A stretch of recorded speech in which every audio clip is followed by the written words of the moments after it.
வணக்கம் நேயர்களே, ஸ்ரீ குபேரன் டிவி நேயருக்கு லக்ஷ்மி நாராயண அன்பு வணக்கங்கள். இப்போ நம்ம பார்க்க போகிறது வார ராசி பலன் 9ஆம் தேதியிலேருந்து 15ஆம் தேதி வரை எப்படி இருக்க போகுது. விருச்சிக ராசி. ஸோ விருச்சிக ராசிக்கு வந்து உங்களது ராசியாதி வந்து பார்த்திங்கன்னா 10ல் இருக்கிறது. ஸோ தொழில் ரீதியான விஷயங்களை பெரிய முன்னேற்றங்களும் பெரிய லாபத்திற்காக அதுக்கான திட்டங்களும் போடுவீங்க. பட் சில நேரங்கள் வந்து அதீதமான பேராசை ஏற்படுறதுக்கான வாய்ப்புகளும் இருக்குது. ஏன்னா வந்து அது வந்து 8ஆம் அதிபதியாக புதனும் அந்த தொழில் ரீதியான விஷயங்கள் இருக்கும்போது கொஞ்சம் கவனமாக இருந்துக்கணும். தொழில் வந்து பேராசைப்படல, ஓவர் பேராசைப்பட்டு மாட்டிக்காதீங்க.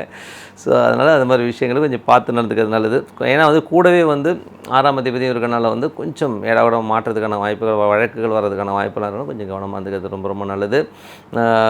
ஏன்னா அந்த கிரக நிலவரம் தான் ஏன்னா. ஸோ அதனால் வந்து லாபம் வருதோ இல்லையோ கொஞ்சம் உஷாராக டேக்கிள் பண்ண தெரியணும். கொஞ்சம் ராசியிலே வந்து கேது இருக்கிறனாலும் அது சனியுடைய சாப்பிட்டோம் வெடுக்கெடுக்குன்னு விடுறது, எரிஞ்சு விடுறது மாதிரி விஷயங்கள்லாம் உங்கள் ஆட்டிடியூடில் வரும். ஸோ அதெல்லாம் கொஞ்சம் அவாய்ட் பண்ணிக்கிறது ரொம்ப ரொம்ப நல்லது. கணவன் மனைவிக்கு நடுவுலையும் பார்த்திங்கன்னா நிறைய கருத்து வேறுபாடு டமால்டிமின் போட்டு உடச்சிக்கிட்டு சண்டை போகிறதுக்கான வாய்ப்பெல்லாம் இருக்குது. ஸோ அதெல்லாம் கொஞ்சம் விட்டு கொடுத்து யாராவது ஒருத்தவங்க காலில் விழுந்துருங்க, ஒன்றும் தப்பு கிடையாது. என்னை பொறுத்தவரை வந்து காலில் விழுறதுங்கிறது வந்து அரசியலில் மட்டும் இல்லை, குடும்பத்திற்கும் ரொம்ப முக்கியம். இல்லைன்னா அந்த வண்டி ஓடாது என்ன. ஸோ அதனால் வந்து இன்றைக்கி கொஞ்சம் காலில் விழுந்தாச்சும் ஓட்டுக்க வேண்டிய என்ன பண்ணுறது. நிறைய குடும்பங்கள் நீங்கள் நினைக்கலாம் என்னங்க அது இப்படிலாம் சொல்கிறீங்கன்னா, நான் நிறைய ஜாதகம் பார்க்குறோம். ஸோ நிறைய ஜாதகங்கள் பார்க்கும்போது எங்கள் ஜாதகங்கள் வந்து ஒரு ஆயிரக்கணக்கான ஜாதகங்கள் பார்க்கும்போது நமக்கு தெரிகிற ஒரு விஷயம் என்னென்னா, வலிங்கிறது எல்லாருக்குமே இருக்கும். என்ன பேயில் எது சிறந்த பேய்ன்றது தான் நம்ம இருந்துட்டு போயிடணும். உங்கள் வீட்டில் அப்படியான்னு கேட்கக்கூடாது, குடும்பத்தில் குழப்பம் உண்டாக்கக்கூடாது. ஓகேங்களா. ஸோ இந்த மாதிரி விஷயங்கள் வந்து கொஞ்சம் ஜாக்கிரதையாக இருந்துக்கணும். ஸோ அந்த மாதிரி தான் இருக்கும். ஸோ 2ஆம் அதிபதி 4. ஸோ 2ஆம் அதிபதி 4 வந்து சொத்து சம்மந்தமான விஷயம், நல்ல ஏற்றங்கள், நல்ல லாபங்கள் இருக்கும். வர லாபங்கள் வந்து கொஞ்சம் ஸ்லோவாக வரும். ஸோ அதுக்காக வந்து ரொம்ப டென்ஷன்லாம் ஆகக்கூடாது. கொஞ்சம் பார்த்து இருந்துக்குங்க. அம்மாவனால் நல்ல நன்மைகள், நல்ல ஒரு அம்மாவனால் வந்து உங்களுக்கு நல்ல லாபங்கள் கிடைக்கிற வாய்ப்பும் ரொம்ப சிறப்பு. அம்மாவுக்கு வர வேண்டிய காசு வரதுக்கான வாய்ப்பும் ரொம்ப சிறப்பாக இருக்குது. என்னென்னா நீங்கள் பேசும்போது சமயத்தில் வந்து கொஞ்சம் அப்படியே கொஞ்சம் சில நேரம் பிடிவாதமாக இருக்காங்களோ அப்படிங்கிற எண்ணங்கள் இருக்கும். பட் ஒன்றும் பிரச்சனை கிடையாதுங்க.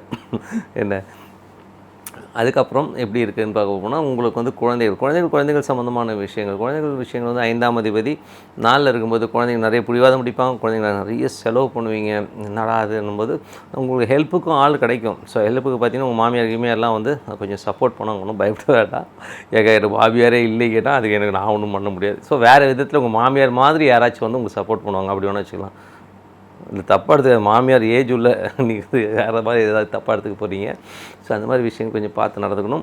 6ஆம் அதிபதி. ஸோ 6ஆம் அதிபதி வந்து உங்களுக்கு 10ல் இருக்கும்போது தொழிலுக்கான நீங்கள் கேட்ட கடன்கள் கிடைக்கும். ஆனால் கூடவே வந்து அந்த அஷ்டமாதிபதி இருக்கும்பொழுது கொஞ்சம் ஜாக்கிரதையாக இருக்கணும். ஏன்னா வந்து சமயத்தில் வந்து கொஞ்சம் ஏடா உடமாக யாராச்சும் நீங்கள் வந்து பேராசைப்பட்டு எதாவது மாட்டிக்கக்கூடாதுங்கிறதுனால தான் கொஞ்சம் கவனமாக இருக்கணும்னு சொல்கிறோம்.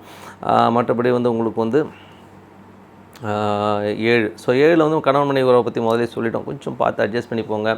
பார்ட்னருக்கு உங்களுக்கும் கூட வந்து கொஞ்சம் பார்ட்னர்ஷிப் சம்மந்தம் கொஞ்சம் கருத்து வேறுபாடு வரலாம். கொஞ்சம் பார்த்து அட்ஜஸ்ட் பண்ணி போங்க. என்ன பண்ணுறது. அதுக்கப்புறம் எல்லாமே சரியாயிடும். செப்டம்பருக்கு மேலே எல்லாமே சரியாயிடும். ஸோ அது வேறு கொஞ்சம் கவனமாக போகிறது ரொம்ப ரொம்ப நல்லது.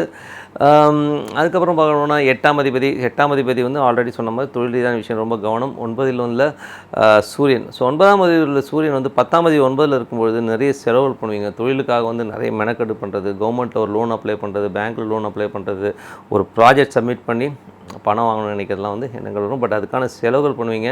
வரவுகள் வந்து கொஞ்சம் கொஞ்சமாக வர ஆரம்பிக்கும். அதனால் வந்து உங்கள் முயற்சிகளை கைவிடாமல் பண்ணுறது ரொம்ப ரொம்ப நல்லதுங்க. ஸோ தொழில் ரீதியான விஷயம் நாம் கொஞ்சம் முதலே சொன்ன மாதிரி கொஞ்சம் பேராசைப்படாமல் இருக்கிறது ரொம்ப ரொம்ப நல்லது. பெருத்த லாபங்களுக்காக பெரிய நஷ்டத்தை வந்து தலையில் போட்டுக்கூடாது. நிறைய பேர் வந்து அப்படி தான் ஒரு லாபம் வரும்னு சொல்லி ஓடி பெரிய கடன்லாம் வாங்கிடுவாங்க. ஸோ நான் ஒரு காலகட்டத்தில் நானும் சுற்றிருக்கேன். அந்த மாதிரிலாம் பெரிய கடன்லாம் வாங்கி கடைசியாக கடன் அடைக்க முடியாமல் அதுக்கப்புறம் கடனுக்கு பின்னாடி ஓடுற மாதிரி ஆயிரும். ஸோ அந்த மாதிரி ரிஸ்க்கெல்லாம் வந்து எடுக்காதீங்க. கொஞ்சம் பார்த்து கால்குலேட்டே பண்ணுங்க. ஏன்னா ஃபேமிலி பாதிக்கூடாது. நம்ம என்ன வேணால் உதவாங்கலாம், ஒன்றும் பிரச்சனை கிடையாது. ஃபேமிலிங்கிற ஒரு விஷயம் வரும்போது அவங்க எதுவும் பாதிப்பில் உண்டாகிடக்கூடாதுங்கிறதுல வந்து ரொம்ப கவனமாக இருக்கணும். ஏன்னா அந்த மாதிரி ரிஸ்க் எடுக்க தோணுங்கிறதுனால தான் இவ்வளோ தெளிவாக சொல்லிடுறாரு. ஓகேங்களா. ஸோ இந்த வாரம் வந்து என்ன விசேஷம்னு பார்ப்போம். 14ஆம் தேதி அன்றைக்கி சஷ்டி அன்றைக்கி வந்து முருகர் வழிபாடு ரொம்ப சிறப்பு. அதுவும் வந்து குழந்தை வரம் வேண்டிய அந்த சஷ்டி விரதம் இருந்தீங்கன்னா கண்டிப்பாக அழகான குழந்தை பிறப்பதற்கான வாய்ப்புலாம் ரொம்ப சிறப்பாக இருக்குது. 15ஆம் தேதி அன்றைக்கி அஷ்டமி அன்றைக்கி காலபைரவர் பூஜை ரொம்ப சிறப்புங்க. ஸோ காலபைரவர் வந்து மனதார பிரார்த்தனை பண்ணி அதுவும் ராகாலத்தை வந்து விளக்கு போட்டிங்கன்னா பகைவர்களை தகர்த்திடுவார் காலபைரவர். ஸோ நல்ல விஷயங்கள் நல்ல மாற்றங்கள் நடக்கும்னு சொல்லிட்டு உங்களிடம் விடைபெறுவது உங்கள் லக்ஷ்மி நாராயணன். நன்றி, வணக்கம்.